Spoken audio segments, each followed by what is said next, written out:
किरण काशीनाथ ननोरे अवधूत चिंतन श्री गुरुदेव दत्त दत्त दत्त सुभाष बाप्पा महाराज की जय। बोला एकनाथ महाराज की जय।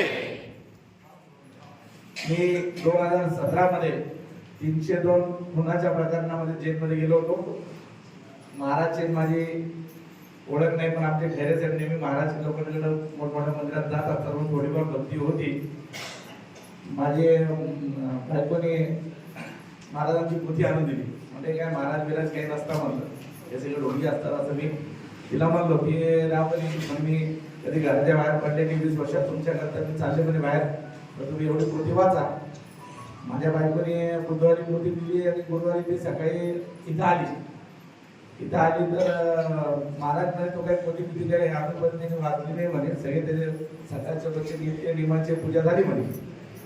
मग मी दुपारून बसलो म्हणे, पण मग मी दुपारी 3:30 ला बसलो, संध्याकाळी 7 वाजेपर्यंत एक पारायण केलं। पहिल्या दिवसात एका याच्यात मी पहिलं पारायण संपवलं। त्या दिवसाचा मला अनुभव असा तर माझ्या मांड्या दुखत होते, त्या मांड्या बऱ्या झाल्या। त्याच्यानंतर माझी बायकोनी इथं 11 घेट्या काढल्या।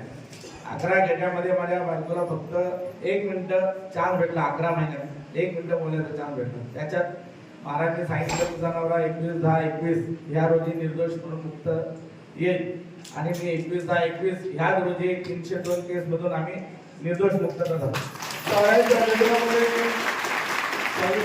त्यानंतर आता मला मुलगी, आता मुलीचं लग्न होईल नाही होईल ते टेन्शन। महाराजांना तू टेन्शन घेऊ नको, मुलीचं लग्न होईल, जवळ पण चांगला भेटेल, माझ्या मुलीचं लग्न पण झालं।